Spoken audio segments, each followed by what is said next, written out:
Hi, Mark. Hi, Fernanda. Let me just change my background one sec. How are you doing? Good, thank you. Thank you for joining me. Uh, no worries, no worries. Okay. Yep, I think we're all good to go now. Yeah, perfect. So, Mark, thank you for being here today. Please, could you do like a briefly introduction about you and Preferred, please? Sure, happy to. So a bit of background. I'm the founder and CEO of Preferred. Preferred is an HR tech solution that is combining a number of novel technologies to streamline and optimize recruitment workflows and offer a better experience to both the employer and the job seeker. We use a combination of AI-enabled matching, referrals, and big data analysis to provide this service. Myself, I was born in Hong Kong. I've been an entrepreneur for about 13 years and involved in the HR and staffing space for about 18. Okay, cool. So, a question that came to my mind is you mentioned big data. From where you recollect all this data? Sure. So there's a number of data sets that are available online. To be honest with you, we live in an age of information, right? This is the information age where we have access to pretty much anything we can imagine. So the most important thing that these days is not necessarily finding the information, it's crystallizing and filtering that information and knowing what to look for and how to identify patterns when you have large data sets.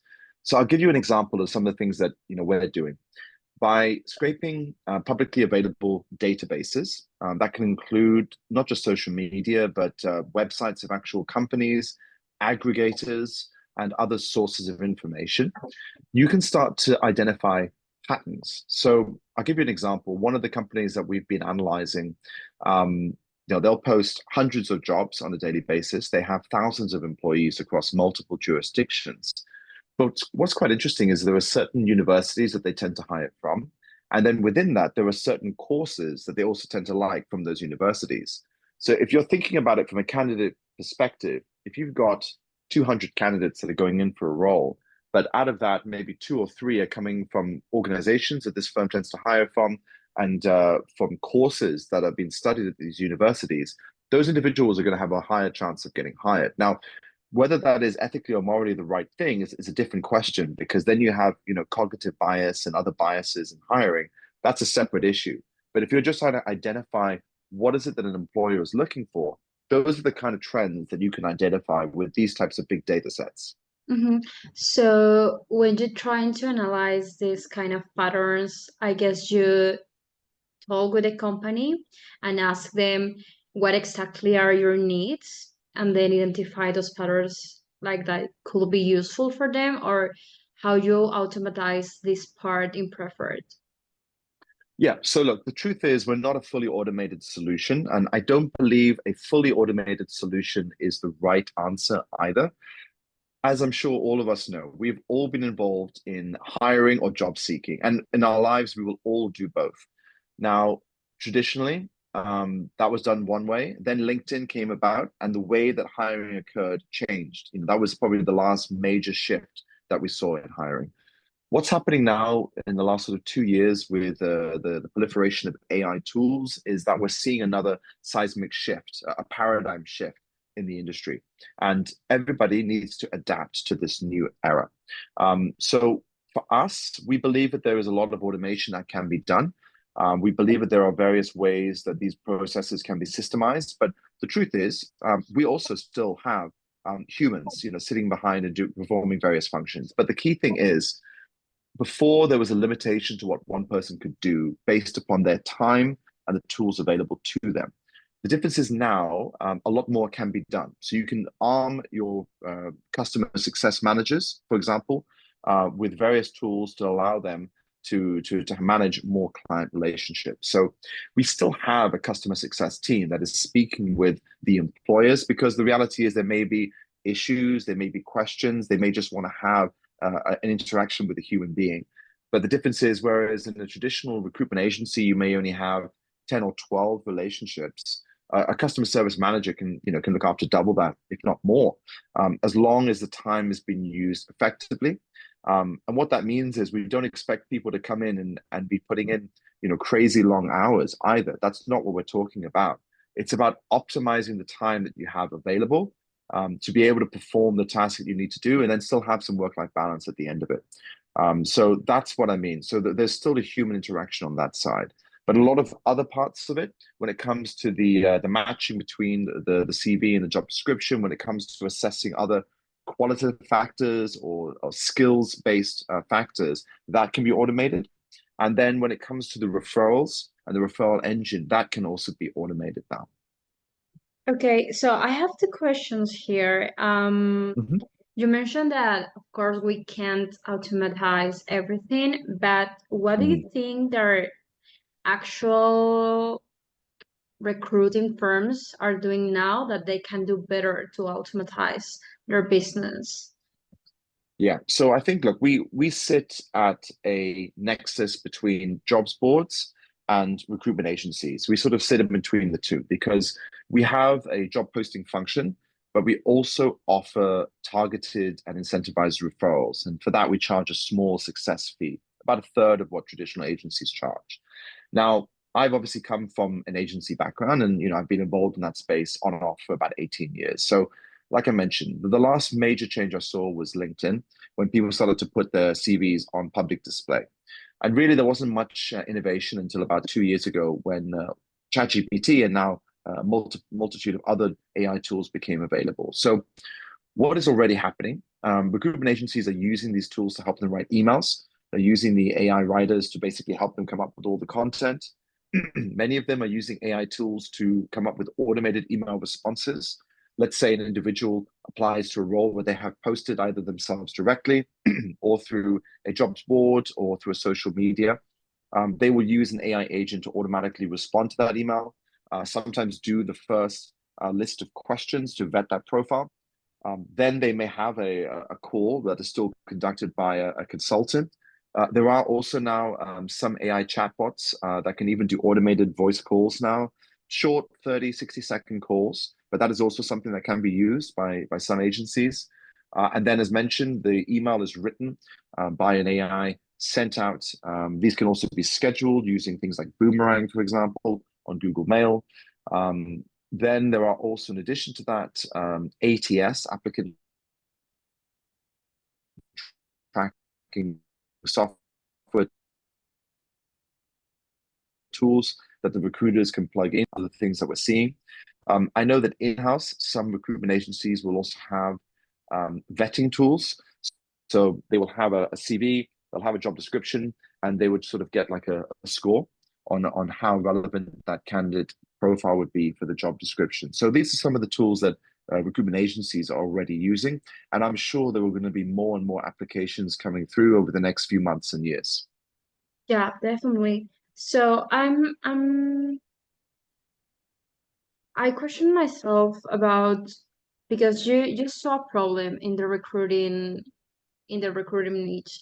So what other things did you try to do to solve these problems and why AI is the answer here? Sure. I think it goes back a little bit further. So, I first had a business called Silverstrand, which was a traditional executive search firm that we set up about 13 years ago, which was providing financial services to the alternative investments industry. And that business is still going to this day. But clearly, we've seen a lot of changes and trends over the last 13 years. Now, one of the things that we tried to do quite early was build a scraping algorithm that would actually scrape the SFC database in Hong Kong, which is the main database for financial services professionals, and use that scraper to identify the changes on a daily basis. So we could see, for example, in Hong Kong, everyone has a license in financial services, a type 1 to 9 license. We could see on a daily basis with a daily rebalancing the changes in those licensees, which firms were adding licenses, which firms were cutting licenses, which licenses they were, and even the names of the license holders. So then what you could do is you could match that information up against social media, and all of a sudden you have a lead generation tool. So this is one of the things that we did, and this was honestly about 8 or 9 years ago that we built this tool. It's quite a long time ago, but it was sort of one of the ways that we tried to innovate and use technology to work more efficiently and faster, not necessarily harder. So that was probably one of the first use cases. But even though we've had AI agents for a number of years, it's really only in the last 2.5 years that we've properly seen an explosion in terms of adoption and usage. And this is because you had a lot of free and also paid tools. Obviously, ChatGPT was a big one in Hong Kong, in particular. DeepSeek was another one where they showed that an AI agent could be built for about 10% of the cost of a traditional one. And then now we've seen so many other technology companies come into the space. So I think that we are still seeing more use cases come through. But what's happened is people have tried to target the lowest hanging fruit, which is primarily matching algorithms and then generative AI to help with writing of emails and feedback, and obviously note taking as well. So I think these are just the initial use cases, but as I mentioned, I think that's going to change, and we're going to see far more use cases as people come up with new and novel ways of using these technologies. Yeah, so what is your vision for preferred AI in the niche of AI and recruiting? Yeah, good question. So I think that executive search still has a place in this market. I want to be clear about that. I think that there was always going to be a need for an individual human being to sit as an intermediary between organizations. They have an inch wide, mile deep understanding of a market. They understand all of the major players at all of the firms, could be tier one, tier two, and tier three. And if you have a retained search or contingent search, but an exclusive one with a client, where they need you to go out and target 10 of the biggest competitors, there is still a need for that intermediary to have those relationships, build them up over time, build that trust, and be able to go out and engage with them. And when that timing is right, introduce that person for a role. So I think that that has a use case.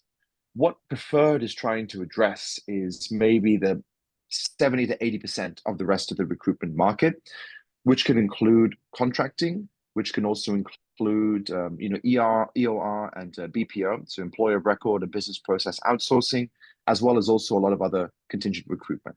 And what I mean by that is there is a lot of recruitment that goes on where a recruitment agency will post a job on a jobs board.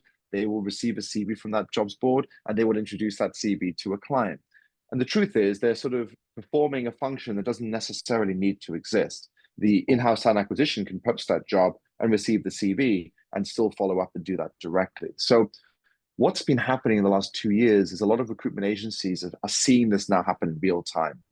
There are so many more tools available to in-house talent acquisition than there ever were before. And so hiring is still happening. These employers are still making those hires, but fewer and fewer searches are being given to the recruitment agencies.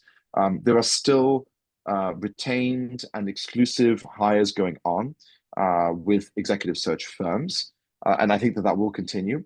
But what we've seen over the last few years is probably there are too many recruitment agencies, too many recruitment consultants, and we're starting to see a bit of a consolidation in that market. And perhaps it was long overdue. Maybe it needed to happen. But I want to be clear that I think that this market will still continue. We're just going to see it change. And I think that in-house talent acquisition are going to see more and more tools become available to them. So Preferred has been set up to provide that service to the in-house talent acquisition teams. As I said, sitting between a jobs board and recruitment agency and offering that service, but with an 8% success fee versus the traditional 25% fee. But it's not really just about price. It's also about offering a service that is comparable to jobs boards. And then on top of that, being able to build in analytical tools, trying to offer these types of data analytics to clients. These are paid tools that they can obviously use so they can get a better understanding of what is going on in the market. They can understand what is going on with salary surveys. They can understand their competitor analysis. All of this type of information becomes valuable. So we're trying to sit between that. But we're also looking to work with employer of record and business process outsourcing firms. We're looking to partner with them and basically help them to find the talent that they need to offer to their own customers, because they're basically working with thousands and thousands of other organizations ranging from SMEs all the way up to enterprise level. And so we're looking to partner with these organizations to help them find better and more targeted candidates for the roles that their clients have available. Yeah, I think like executive search is one of the hardest one. So Mm. how you balance, because you have these people, you can screen CVs automatically, but what part your team will take care of and how you make sure there are the right candidate for the company you're working with. Mhm. So your question is about how executive search do that or how to do that, organizations? No, it's more about um what is the human part in your searching for executive people, executive talent. Oh, I see. So I think, look, the key thing is with executive search firms, they obviously need to be able to build up relationships over time. This is one of the value adds. So I'll give you an example. Let's say you're focusing on risk management positions in the financial industry. So you need to basically find out all of the chief risk officers or senior risk management professionals in all of the organizations in that space, which if it's sell side would be primarily banks. And if it's buy side, could be hedge funds, proprietary trading firms, or family offices. Network with them, build relationships with them over time. That means obviously having phone calls, going on coffee meetings, meeting them for lunch or dinner, building up that relationship over time, over years. In addition to that, maybe showing some thought leadership, being able to come up and write blogs, being able to provide valuable market intel to those individuals so that over time, whenever they are looking to make a move, they're going to contact you as the first or second point of contact. And conversely, if they're looking to hire, they're going to reach out to you if they're looking to find other individuals in the space because they know that you are the most plugged in individual in that market. So that's what I mean by executive search. I think we're going to see, maybe the top 3 to 5 individuals across those particular niches are going to be the ones that are going to come through this difficult period and actually thrive. And what will happen is maybe historically we had 50 individuals that were covering this space, and the market perhaps will not be large enough for all of them, but still the top 5 or 6, I think, will come through this and survive and eventually will thrive out of it. And I think that's what we're going to see on executive search. Across various industries, there will be fewer individuals, but those individuals are still going to pick up a decent amount of the market. So using another analogy, the pie might be smaller, but there will be fewer slices of it to go around as well. Yeah, that sounds like a hard work to build over time. Uh, Yes. and how you will make this work for preferred. Yeah, so like I mentioned, we're not looking to target the executive search space. Mm-hmm. We believe that that is a good market and we think that that has a good use case. We're trying to target the remaining 70 to 80% of the market. So, Mm-hmm. like I mentioned in the previous example, a lot of recruitment agencies actually will post a job themselves on LinkedIn, eFinancial Careers, JobsDB, Monster.com, wait for a CV to come in, call that person, and then send it on to a client. But if you think about it, there's not a huge value add there. If the client was already posting that job themselves, they could easily receive that CV directly. And in fact, many do these days. Yeah. So that is a model that is ripe for disruption. And that can be for both contingent as well as for retained searches or contract hires as well, in particular, where you see a lot of this. So we're looking to try and offer a value added service where organizations can tap into the power of incentivized referrals using that sort of network effect, but also still offering a price sensitive service to the client. So it's looking to target that market as opposed to the executive search level. Sorry, could you go more into details in your referrals, please? Yes. So the way that Preferred has been set up is we have a mobile app which referrers can download onto their phones. It is a gamified app. So we've taken as inspiration social trading apps. So Mm-hmm. you may be the same. Many people on this call would have, during COVID, become active retail investors, right? Using things like eToro, SoFi Securities, Robinhood. People are able to trade stocks, ETFs, and other products using these apps. They're gamified. So when you log onto the app, you can earn a point. when you engage and do a trade, you earn a few points, that sort of idea. So we've applied that to referrals. So individuals can log onto the app. Every time they do, they can earn a token. Every time they share one of the jobs that we have on the app through any of the social media channels that we have built an API with, they earn another token. These tokens can accumulate over time and then eventually can be redeemed for rewards. So that could be an experience, it could be a gift. One of our partners is planting trees in Indonesia. So you can actually have a forest over time just by interacting with the app, using the app and sharing the jobs. And that's even if somebody that you refer doesn't get the job. Now, let's say you refer somebody for the job and they do eventually go through the interview process and get hired. There will be a small success fee that's paid to preferred. That fee is distributed to the referrer. So you would receive at least half of that. And actually, it can be tiered for up to 70% of the success fee. And then I guess the other thing that we've done that is slightly different is we've modeled additional referrers. So I'll give you another example. Let's say I have a PR or communications job. I refer it to you, Fernanda. You look at the role and it's not right for you. So you refer it to a friend or an ex-colleague of yours, and they refer it to somebody else, and that person gets the job. We've actually modeled an automated payouts so that both you and the other individual and the third individual who referred that person would split the success fee. It's all built into the business and it's all automated and transparent. So that way, there is an accountability with it. And we believe this is what a lot of other referral apps didn't do in the past. They lacked the transparency about it and the autonomy about the actual payments themselves. And this way, it's very clear what you're going to receive and when, and is actually also shared completely down the line. I think we go down to the fourth degree, which is pretty deep. So that's how we basically modeled it and built it. And then, as I said, in addition to that, even if the people you refer don't get hired for the job, you can still earn these tokens, which can be redeemed for experiences, rewards, and gifts. So that way, you're still interacting with the app. As I mentioned, for us, we have the success fee. We also have a job posting fee.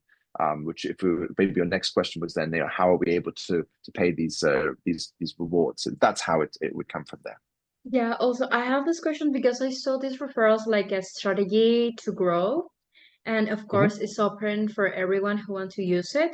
But Yeah, what would you say that are your key partners in terms of referrals? Because I guess you want to target a specific type of person. correct. So look, we're starting with a mixture of affiliate marketing firms and key opinion leaders, KOLs. So affiliate marketing firms, obviously, professional services that are offered. KOLs would be directly to their followers on social media. For that, we're starting with LinkedIn, Instagram, Telegram, and what is now X, used to be Twitter. We're starting there. Okay, and how you reach them? Yeah, so the affiliate marketing, obviously, you go directly to them. So that's a B2B service. For the KOLs, again, they typically have agents that would represent them, or you can actually go direct to them in some cases. We're quite lucky that some of the people in our network on the team, we already have access to a few of the KOLs. So we're going to start with those. Okay, great, great. Um, Well, I have a few questions more. I don't know if you want to like Okay. mention something that are you missing, or I'm not asking some questions and you want to really mention it.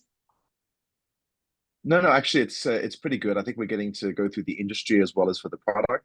But I think one thing just to add that maybe you haven't sort of asked yet, one of the things that gets me really excited about this type of referral model is that we're trying to create secondary income streams for a lot of individuals, but Mm. particularly individuals that might traditionally not have access to that.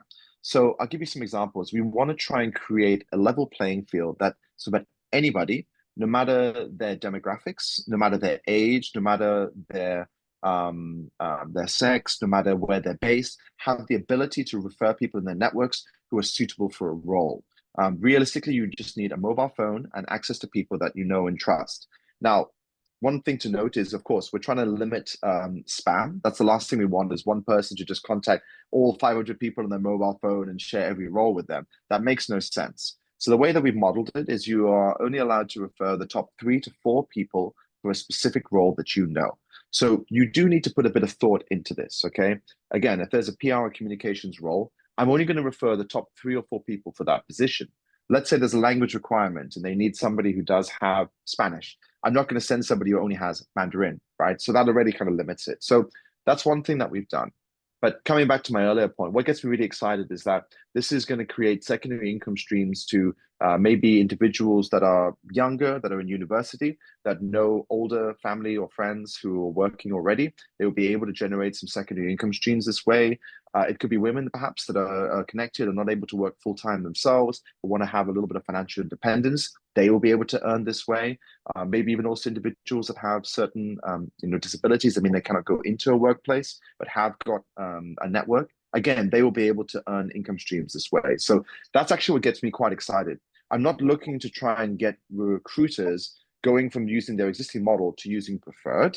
I'm sure some will, but I'm actually trying to create new income streams for other individuals that may not have already had them by tapping into the power of their own networks. And that is something that gets me quite excited every day when I wake up to be able to build that and have these individuals as our referrers. So maybe that wasn't one of your questions, but that's something I would definitely like to bring up. Yeah, yeah, I like the idea. So actually, you don't see firms like staffing firms as your partners, but people that just want to make some extra money and actually know like good people to do the job. That's great. Exactly. So why the companies they it's better for them choose you over other staffing firms that already exist. Yeah, so like I mentioned, I think executive search has a place, and if somebody is looking for a specialized search, I would still would suggest that they do that. I think it makes sense to pay, a 25% recruitment fee if you are looking to hire somebody at a high level who's going to be on a high wage and other compensation. So if that's what the client is looking for, we are going to refer them to an executive search firm. And so just to come back to what you said, no, we are partnering with executive search firms. We are going to partner with them because if a client comes to us with that request, we want to have a list of dozens of firms that are experts in their field, and we can refer those roles to them. So we still want to work with those organizations. But let's say that there's a firm that is looking to hire 100 individuals to work at a sort of junior level in an accounting office, as an example. You're just looking to hire junior accountants, payroll specialists, individuals that need to be qualified, maybe have a CPA, but it could be young, don't have a lot of experience. In that scenario, we are the perfect firm to use. We will go in and tap into that network. We could have networks directly to the CPA organizations themselves, the accreditation bodies themselves. We would have links into the universities themselves. We would have links into other organizations. It could be the big four accounting firms. We can tap directly into those networks, find the individuals that are qualified, that are looking for work, and immediately feed those in to the client. We then already will give a rating on those individuals and how relevant they are to that specific client based specifically on the hiring patterns of that firm using the big data analytics. And the client can see on the first page the 90% matches, the second page the 80% matches, and so on and so forth. That's where I think the value really comes in. And as I said, if we partner with the EOR and BPO firms, they also have customers that are constantly looking to hire. Their job is to hire those firms, hire those individuals compliantly. Our job is to find them, refer them into these EOR firms. They're going to hire them compliantly so that their customers can obviously make use of that talent. So I would say that those are maybe two of the best use cases for preferred. Okay, cool. Um, well, let me review the questions that I want Okay. to ask.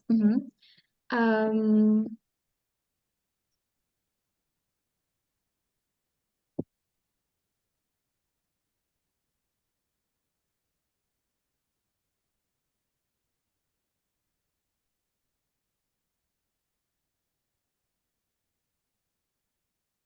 okay, so probably right now I will go just with some advices for Okay. for other recruiters, for other firms that are growing, and what you Yeah. will say to them um, about how they can adapt to this new era where companies as preferred are coming to the market and probably they will eat the market somehow.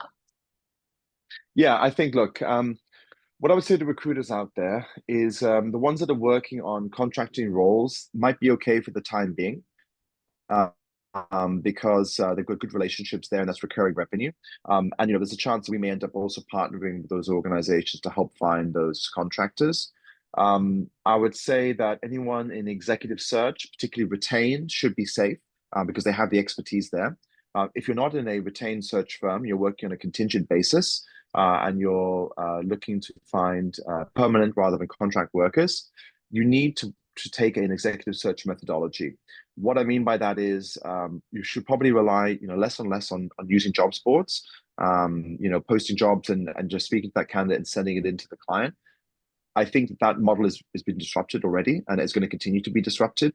So what you need to be doing is really connecting with all of the peers in a particular industry, like an executive search consultant would do. Take that same approach, really get to know them, look at it in a longer term view. Don't come into the market looking to make a quick buck for 2 or 3 years. Think to yourself, I'm going to make a career as a headhunter over the next couple of decades, and I'm going to really know this space inch wide, mile deep. That's how you're going to be able to survive and thrive. Find a good, core 10 to 12 clients, employers that you know really well. Speak to them constantly, share market intelligence with them, news articles, collaborate with them, speak to them on WhatsApp, really build a deep relationship with them, stay in touch with them as they move between firms. Yes, make use of AI tools, whether that is to write your emails, to do the initial screening messages, what other use cases come through. Maybe make use of other existing tools that are on the market to assist you with that. But yeah, it's not about knowing thousands and thousands and thousands of candidates. I think it's going to be about knowing maybe hundreds at a very deep level. Being prepared that there may not be a huge volume of placements per year. Keep your costs low, reduce any fixed costs that you can, and yeah, just see yourself through this period where people are still adjusting. And no, but I think there are going to be slightly better times ahead. But I think that this year might still be a challenging one. That's probably what I would say. Okay. I like your idea of just concentrate all your focus in a little small group. So quality over quantity. Um, Exactly. yeah.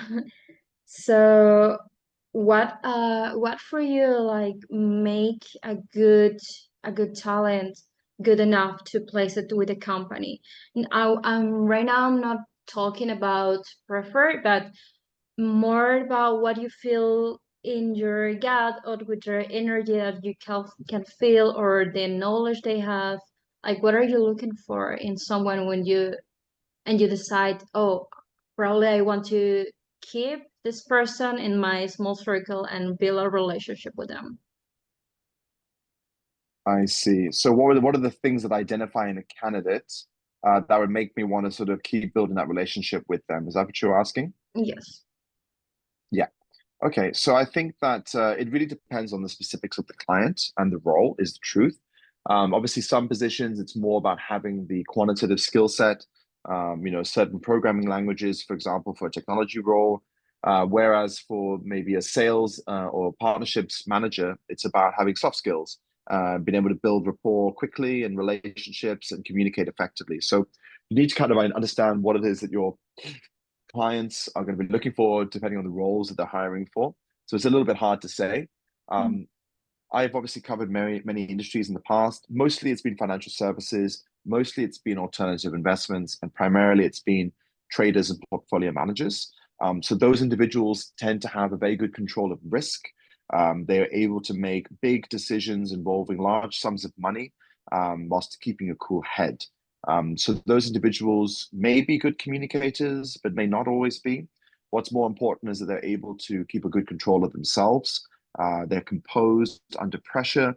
They deal with stress effectively, and they're highly intelligent individuals. So that's probably what I would be looking for those individuals for that sector. So I think you need to just identify that for whatever area you're going to be an expert in, and then be able to obviously see those skills in them, those top 3, 4, 5 skills, and you'll be able to see those patterns repeating themselves across what you would consider to be the top individuals in that space. Yeah, that's true. That really depends. Well, I Correct. don't have any more questions, but thank you for your time. I don't know if you have any kind of question for me or if you want to say something else about preferred or yourself. Um, no, I want to thank you so much for the time. It's obviously great to be able to spread the good word of Preferred. Look, we're an AI-enabled technology platform that's going to revolutionize recruitment with incentivized referrals, and we're keen to speak with partners, as I mentioned, executive search firms, EOR companies, BPO firms, and of course any potential customers. And yeah, we look forward to hopefully creating these secondary income streams for referrals all over the world, but starting in Asia. So yeah, anybody who's curious, please feel free to reach out to me on LinkedIn, or even you can send us a message at info@preferred.io. Okay, so if you will need to say a last call to action for who and what will be. Yeah, I think, look, we're on a journey to change the face of recruitment. We're trying to optimize smarter hiring through referrals. So whether you are a job seeker, whether you are a employer, reach out to us. We're a strong desire to speak with you, and in particular, referrers. Some of you may be out there and listening already. Do reach out to us, and let's try and help you build these new income streams into your networks. So thank you. Great. Thank you, Mark, for your time. I will be sending you the video, and thank you for the call, okay?